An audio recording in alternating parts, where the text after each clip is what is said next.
Good evening and welcome to this edition of Black Nouveau. I'm Joanne Williams.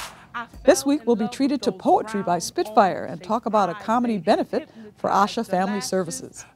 We'll visit a training camp for high school football players, and we'll have the winners of our Lambeau Leap contest. We'll also preview this week's Fresh Coast Classic basketball games. But first, we'll continue with our review of the election and focus on the Wisconsin legislature. To no one's surprise, in the Wisconsin Senate, Republicans regained the majority, 18-15. In the Wisconsin House, the Republicans maintained their majority, 60-39. We're now joined by 4th District State Senator Lena Taylor. She's going to help us sort out what all that means for the upcoming legislative session. Welcome. Thank you for having me. Well, what does all that mean? We have Republicans and Democrats, some the majority, some the minority. How are you going to work through all that? Well, the first thing it means is that they rigged the election. That's what they did by redistricting. They made it where the maps in a state where the majority of individuals voted Democratic for President Obama and for his policies were not able to, because of how the maps were drawn in secret, to have that same voice. So I think that's thing number one. But regardless of that, we're there now, and we have to work together, and hopefully in a bipartisan fashion, to be able to talk about the things that matter the most to people, which are jobs and education. We've had such animosity in Wisconsin in the last, well, 2 years. 4 years. Well, okay, 4 years. At least 3. Yes. How are you going to overcome that? How are you going to reach across the aisle and get things done? Well, I mean, we've been doing that consistently, and I think we have to do it on the issue of education if we're going to make sure that our next generations are prepared. Literally, we know that a large percentage of our children, both black and white, have been failed when it comes to our reading outcomes. And so we have to address education reform that really gives us real accountability, you know. Now, there are educators who will say we can't do the reforms we'd like to do without a change in the funding formula for public schools. There is no question that we have to fund education. Even in this state's hardest times, we've always funded education. And so that last budget that devastated education by the largest cuts that we've had with only temporary fixes is a challenge. At this point, we have to commit that we're going to invest in education, and we have to invest in it smartly, with making sure that we're doing it in areas with the best practices that also have accountability. But we do have to address the funding formula.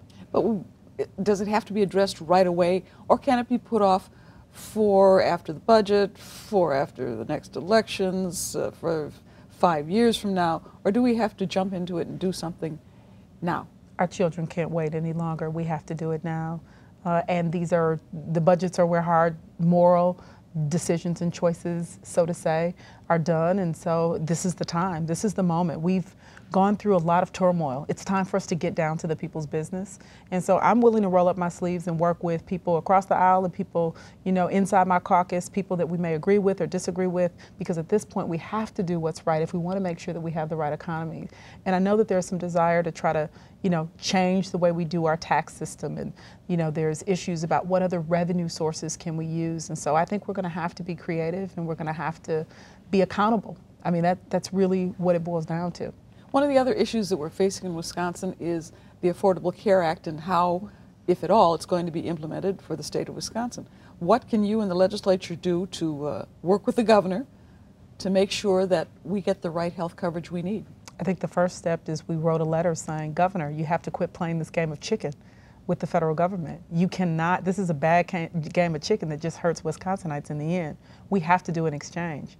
And so by the end of this week, or very early in this month, we're going to be able to know really what is this administration going to do. And I really hope that what they're going to do is to get in front of the issue of our Medicaid, our Medicare spending, and how we're going to implement exchanges, that we're going to be realistic about the fact that we've been a leader in the nation in providing health care, or one of the, not the top leader, but we've been up there in making sure that young people and adults have health care coverage, and we have to figure out how to make that work, because people have spoken that they agree with that policy by supporting President Obama. Maybe you can give us a little short explanation of what a health exchange will be, because whether it's implemented through Wisconsin or whether the federal government comes in and starts it itself, it's going to have an impact. What is it? Explain to people what it is. I think instead of trying to explain the details in that sense, I think the bigger piece that we need to decide, and our first step that we need to deal with, is whether or not we want the federal government telling us what to do, or whether or not we want the people who live in Wisconsin, that we elected to represent Wisconsin, creating what is best for Wisconsin. And I think that that's a very simple question and a very simple answer. And I believe we want Wisconsin doing it. So that's why the governor has to get off of this desire to not move forward and to actually move forward and determine, based on the areas of Wisconsin, what's going to work best for each area for us to get our best efficiencies and for people to be able to have access. Let's go back a little bit to the election that we just had, the presidential election, and all the division that that created around the country, within the state, sometimes even within families. Mm-hmm. How are you going to get around that in Madison to say, let's put that aside and get the work done? You know, there are votes and elections, so to say, on issues every day, all day in Madison. We agree on some issues, we disagree on issues. At this point, the people have spoken. Now, the issue that I think I'm most concerned about is how the court will decide the issue of redistricting, because it may ultimately have an effect on the makeup of the legislature. But until then, the people who are sent are the ones that are sent that we have to work with. And it's, you know, it's kind of like your family. You're born into a family. You don't get to choose who your sister or brother is. And sometimes when you were growing up, you really wondered, why did you bring them home? Can you take them back to the hospital? Well, we can't take each other back. And this is where we are, and we have to take care of the people's business. And so we're there to be adults and be elected and to get a job done. And so we're going to go and do that. Okay, well, we'll keep watching to see what does happen in Madison and see how things go. Hopefully you'll come back and give us an update as things go along. I'm hoping so, okay. And I'm hoping that I'll have positive results. Okay, thank you very much for coming and talking with us on Black Nouveau. Thanks for having me.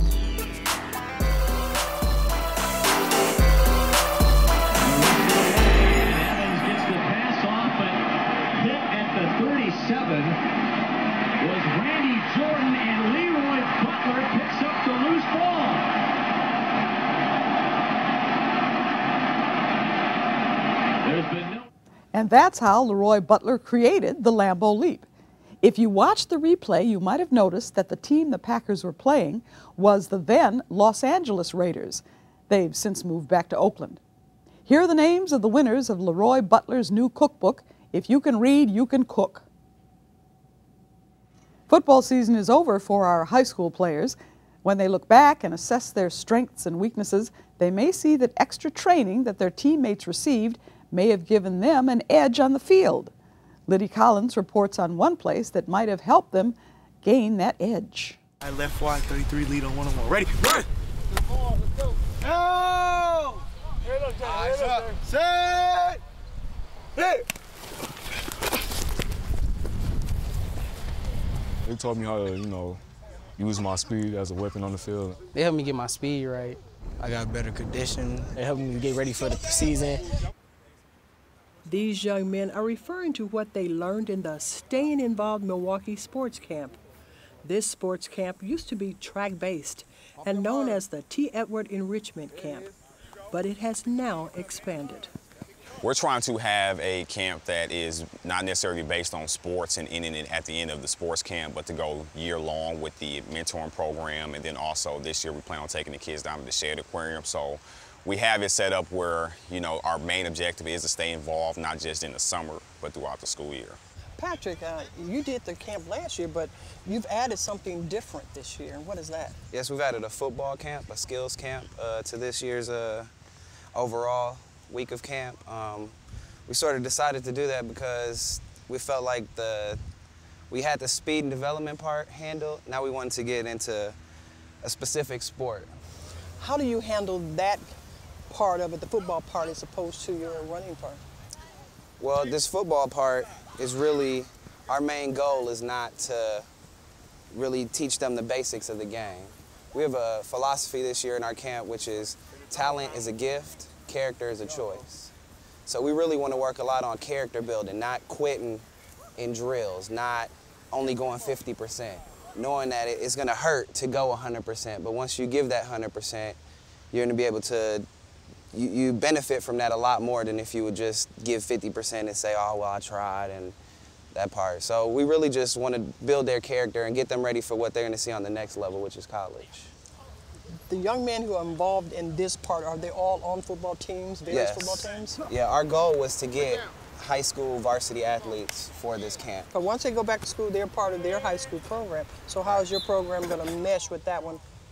Oh, well, see, that's the thing. We're dealing with the character issue. So when they go back, they'll be the team leaders. They'll be the people that other people look to like, wow, well, how are they finishing this drill even though they're tired and they're first? But how is that happening? So they'll look to them to be like, well, what did they do over the summer? Maybe next year we'll get some of their teammates out. Or maybe even during the season, those kids that are at our camp will be able to explain to them those character traits that we try to instill into them right now. They look at me as a leader, so I do everything I can to keep the team organized. My kids learn a lot about increasing their speed, and just in general, they learn from seeing older guys who were once in the position they're in succeed in life. I learned different techniques, different drills to help me with football. I learned a lot. I brought a couple of my teammates with me to the camp, and then it helped us build a chemistry. We worked together to get through it. Some of us couldn't make it, and we helped them. So now that we're on the field, it's easier. These members of the Morris Marshall football team shared what they learned with their team members. Just to work hard, and hard work pays off. How to catch the ball better and everything, and how to use my holes and cut through them. Developing stuff that I didn't know last year to now, just basically being prepared. Now that they are back on the block, they see positive results from participating in the sports camp. I'm in a lot of more plays. I help my team out a lot more. Just me and myself, it feels good to be out there with my team, to be getting ready for the season, to play with other people and other teams and to be competing. It helped me come off the ball so I can get past the O-lineman and get to the quarterback so I can get that sack for my team. I was kind of slow coming off the line, so it helped me get my speed right, my feet movement right. Coach Hawkins sees improvements in his team members who participated in the camp. Absolutely, I can tell in the drills that we do now, those guys, they're not tired. They're the first ones done in those drills, and it shows. Those guys, if I run a 100-yard sprint, those guys are the top in those sprints. Even other team members recognize improvements in their play. They say, you're not as tired, why you're not tired like we are. You go hard on everything you do, and how is it different because I'm not doing that. You got to go to the camps, man. Camps is very important. They can tell I've been working hard on the off season and doing what I'm supposed to do, not just being lazy. The X Factor Skills Football Camp section of Staying Involved Milwaukee is teaching their players what they will face mentally in the game. Learning that you're not as good as you thought you were, because once you get to college, everybody's a good athlete. Everybody can play. So what separates those people from the starters and the stars? And that's the character, and that's what we really want to develop in this camp.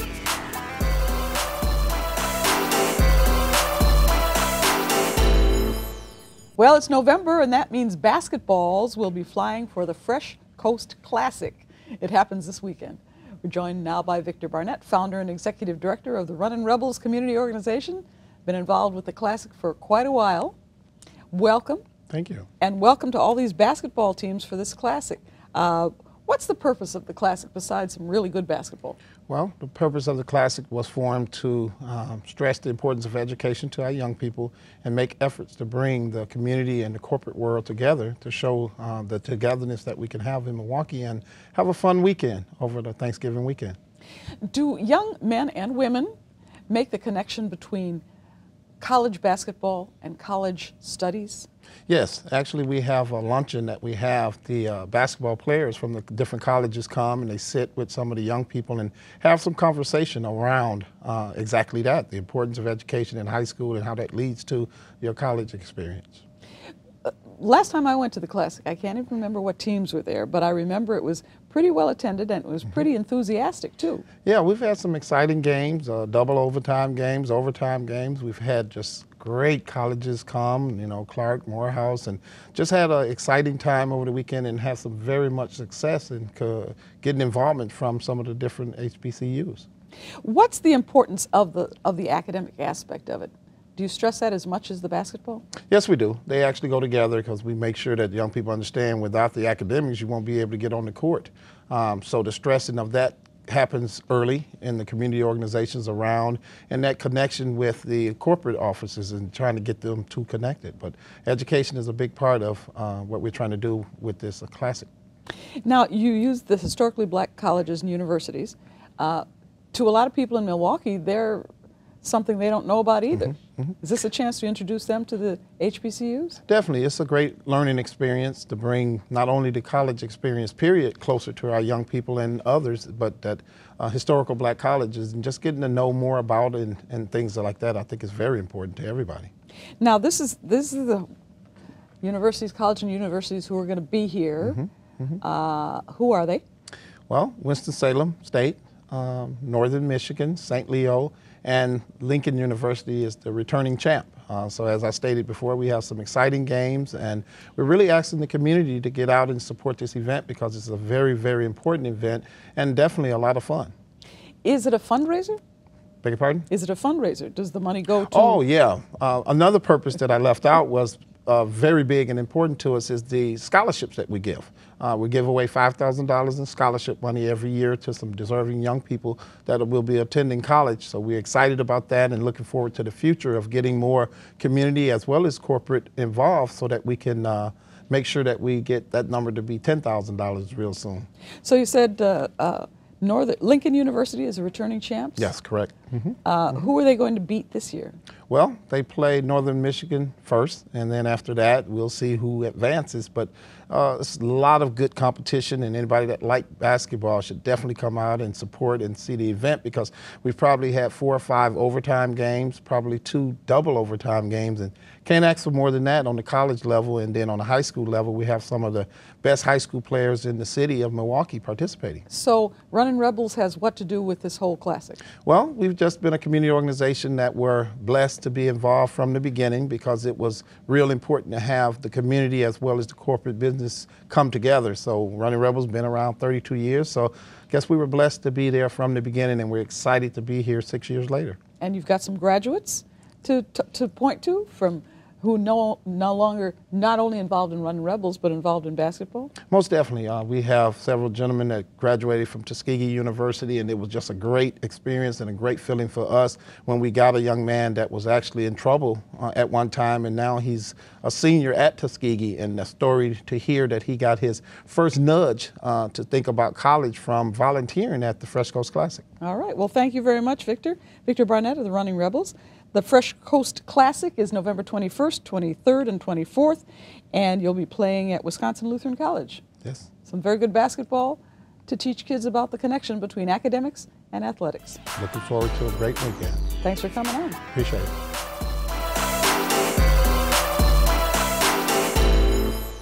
You see, I fell in love with those brown almond-shaped eyes. They hypnotized, the lashes long and inviting like hugs. His extremities looked like God had molded them himself just to hold me. Maybe this was the answer to my prayers. Maybe I would finally be free. But somehow, some way, I missed those signs that were underlying. Rage, anger, fist of fury, stove used against me. And now I gotta make a change because I understand something. Life is not a game. If it were, then today would be crunch time. If it were baseball, we'd be at the bottom of inning 9. There are no more TikToks on the shot clock for error and folly. Fool, dedication gotta be like them surfboarders out in Cali. Totally, dude. Life is raw and real, and it don't give no free throws. And it hurt when them flagrant fouls come from the ones you love the most. But you gotta hold on. Post up and see his salvation. Be agile on your feet, because your enemy is trying to shake you. He wanna cause conflict, wreak havoc in your circumstances. But first, your understanding. Have you living like you in hell already? See no hope? No hope is deadly, but me, I smile in the rain and I wink at silver linings, because one day I will find it. Peace past all my understanding. Self-confidence to know that I am worth building, not tearing down with words or evil hands. So I stand. I make a phone call to Asha to tell them I need help and maybe even find a place. And they were there. It is good. It is good to know that someone is on your side when you're in a place so dark and so bare. So there we will find peace, solace for tomorrow. Today, make the call. You are worth more than this pain. Spitfire will be hosting a comedy show and fundraiser for Asha Family Services. We're joined by two of the comedians who will be performing that evening, Troy Allen and Rob G. Welcome, gentlemen. How you doing? Rob, you've been a comedian for how long? For about 2 years now. And you've been a comedian for? Well, my mother says since I was in kindergarten. So it's been like 15 years. All right, so you can learn from him, right? Yes, ma'am, I do all the time. Okay, all right. Why did you want to be part of this program dealing with family violence? Well, as I can remember, you know, like I grew up in a domestic violent home. I used to see my father do stuff to my mother that I wouldn't think no woman should, you know, have to go through. And so when I was reading Facebook, you know, I was on Facebook and I seen Antonia, she made a statement on her statics was saying, you know, about domestic violence. And then I just seen about how the woman just got killed at the beauty salon, and it hurt me because I know it's a lot of women out there who's just going through it and scared to say something about it. So I called her and I was like, let's do a fundraiser for money, you know, for shelter, for food, for clothing, for the women who's going through that. And so we sat down, we talked, and here he is. What about you, Rob? Why did you want to participate in this? I mean, because I grew up in the inner city, and where I grew up at, there was a lot of domestic violence going on as far as women I knew and people I grew up with. So when Troy came to me and asked me to participate in this program, I felt it was only right for me to take the people I knew and try to give them some awareness of what's going on out there, how we can help them. How do you think comedy is going to get your message across? Because everybody needs to laugh. You know what I'm saying? Even with the kind of circumstances you're going through, if you get a laugh or get someone out there to laugh with you, I mean, they might come out and be going through it or have a friend going through it and take our message because we can put something positive in the beginning, end, or the middle. And we get it out to them, we can help a person or two. Do you agree that everybody needs a laugh? Yes, indeed. Everybody needs a laugh. You know, it says it in the Bible, you know, laughing is one of the medicine. And there's a lot of people who's scared and afraid to smile, and we give them a reason to. That's what I do. I love to make people laugh and smile. Now your comedy, is it going to be uplifting comedy, or is it, what kind of comedy do you define your program? Well, we're going to give them a good show. That's all I can say. It's going to be a nice show. It's going to be comedy talking about positive. It's going to have some positive messages, and we're going to have some messages talking about, like my show, my skit is going to be mostly just women who's going through a lot of things and they can relate to, like, you know, violence and getting away and how to run, bob and weave, you know, stuff like that. It's going to be a nice show, though. What do you have in mind for your show? Well, when I do my comedy, it's like I hit points of a little bit of everything. You know, I talk about my kids, my wife, my surroundings, where I grew up at, my job. So everything I do is more real life, because people say you laugh more when you're talking about yourself. And I take that and I try to send a message out to everyone, so let them know it's not just you, and it's always something that's going on, not in your life, but everyone's life. So tell me, when and where is this going to be? Give me the details. It's at Nostalgians 2 on Appleton Avenue at 8 o'clock, doors open at 8. Tickets are $20. And it's going to be what day? November 30th. November 30th at Nostalgia 2. Yes. So we can laugh and we can also raise money for a good cause. Yes, oh, yeah, it's going to be a good cause. All right. Thank you, gentlemen. Thanks for coming along. Appreciate it. Thank you. Before we close tonight, we note the passing of one of the original members of the Tuskegee Airmen, Lieutenant Colonel Herbert Eugene Carter. The Tuskegee Airmen were the first black aviators in the military. They faced severe prejudice, yet became one of World War II's most respected fighter squadrons. In recent years, many of them toured the country sharing their stories. Lieutenant Colonel Carter and other airmen spoke in Milwaukee a few years ago. In the first place, if we go back to 1925, what was the Army War College said that Negroes didn't have the ability to even compete. We were supposed to be afraid of the dark. It was challenging, it was degrading and insulting to be told that you were inferior based purely on heritage and birthrights and the pigmentation of your skin. We were tired of people telling you you can't do, but we've never been given the opportunity. We also wanted to serve our country because war had been declared and they were drafting people.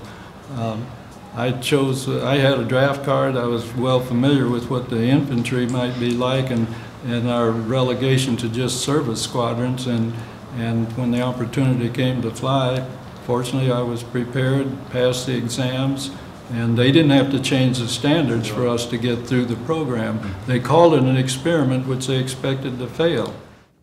Lieutenant Colonel Carter was 95 years old. On another military matter, Wisconsin veterans organizations and the Wisconsin Vietnam Veterans Memorial Fund are looking for photographs of vets who made the ultimate sacrifice for their country. Their names appear on the National Vietnam War Memorial in Washington, D.C. If you have a relative or friend whose picture should be included in the planned memorial, contact www.vvmf.org/Wisconsin. And that's our program for this week. I'm Joanne Williams.